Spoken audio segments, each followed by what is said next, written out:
Let the galaxy burn.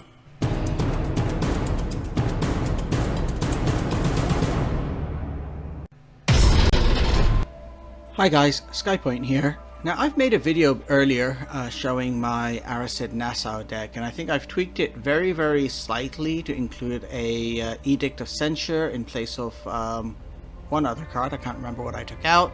But earlier today I was on the Discord channel for deck building advice for this game when I actually saw some very experienced players, Orthanol and Lucifer, strongly recommending that no Custodes deck is complete without two Telemon Dreadnoughts. Now, I currently had the Arascid Terminators in there as my high health tank, but after listening to their advice, I decided to go ahead and remove Arascid Terminators, and I added in two of the very expensive Telemon Dreadnoughts here. So two of them went in there, and then with that I had an absolutely incredible match against a Leman Russ deck, which is usually pretty tricky because Leman Russ builds up a board deck and then completely overwhelms you with his repeated attacks and buffs and all these things. Anyhow, let's take a look at how this deck performed today against Leman Russ. Alright, so I had a pretty average draw of cards to start with. I got rid of Termalis support because I really didn't want to start with any of the cards with Sentinel on them. And this was okay. It could have been better, but whatever. Alright, so I began by just attacking Leman Russ with my little energy ability over there. Let's take a look. There, spend 2 energy to inflict 2 damage. Let us do battle. So far he's had a pretty standard opening. He dropped a troop, actually a pretty good troop with a lot of health who can survive, but I got really lucky. This turn I managed to drop Paragon Spear, and this ended up being critical to my win. Alright, so now you get to see Leman Russ in action. He attacks me, then his unit attacks, which triggers Leman Russ's pack ability, meaning he can act again. And that's how Leman Russ really gets you. He just drops loads of units on his board and then goes crazy whacking you with all of them. So let's try and slow him down. So this turn I'm just playing a Silent Death, and then I'm attacking this guy over there, leaving him stunned and with 2 health so that I can use Nassau's ability on him next turn and gain precognition, which will make me immune to Leman Russ's shenanigans. It's a good thing I did that because look who just came in, the guy who can attack twice, which means Leman Russ will attack 3 times that turn.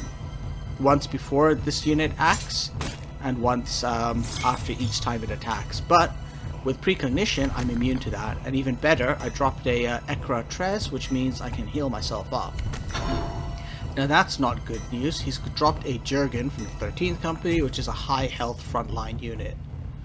Alright, this is where I break out my Paragon Spear, and also I drop my Catacombs of Tiska to again protect me against attack. Hell's winter. Sort of annoying him, you can see. He brings out a Jubak Starsight. He can't attack me anymore right now, which is stopping his pack abilities from triggering. Now I'm going to use the fact I've got the Paragon Spear to just keep dancing on him, so watch this. I whip out my Lightning Blow, and then I just act twice on Jubak, which means despite the front line guy over here, I managed to get precognition again, which is stopping hack from triggering from Leman Russ. At this point, I'm really trying to hope that I get one of my board clear cards come up, which will help me to take control. But look at that. Jubak Starsight drew one of my legendaries for him. This is going to complicate things immensely. It also kind of forces my hand a little now. So watch what I do. I'm going to keep trying to dance on him for as long as possible. So making sure that I keep that very precious precognition going before Leman Russ can really wail on me. Keep my health up as high as I can. Alright, now he's going to start suffering Sentinel, because he's got Tribune on the board with Sentinel. And he has, the Space Wolves have very few card draw abilities, so it sort of leaves him slightly stuck. Whereas I've got a healthy hand of cards coming together. I'm going to start trying to clear the way. That front line has got to go. Now unfortunately this leaves my Hunting Eagle super vulnerable to Tribune, but in the meantime with my little healing and precognition card I can keep myself safe from all those pack effects. There we go. I was expecting that to happen. But despite the fact that they can all act again, nothing can really go on over here. Look at him on Russ over there. Ugh. Alright, now let's drop my Telemon Dreadnought, this unit which they said was indispensable to a Space Wolves, to a Custodes deck. And now look at the impact this has on the game. So I no longer have precognition, but he can't attack me anymore because of the Dreadnought with front line. So he's now dropping a bunch of cards out of his hand over here. So that's bye-bye to the Dreadnought's shields, but it has 9 health still. Leman Russ is buffing up. He uses his little gold stones to hit me. Now he's trying to clear that Dreadnought. So bye-bye to his Jortan Stalker squad. Leman Russ can act again, so he's taken 14 points of damage, I think. No, well, whatever. He took a lot of damage from that thing now. I mean, that 7 points on Leman Russ. What was I saying? 14. He does manage to hit me pretty hard this turn now. That Tribune is going, and look at Leman Russ whacking me yet again. Alright, so he did have to take a giant beating. Like, he had way more health and a full deck of cards, board, almost full board of cards before. And now with my Paragon Spear, I just keep dancing on him. Got precognition going, and now let me just drop a Jubak to sort of taunt him a little. Oh, nice. Goldstone Hunters. Very handy.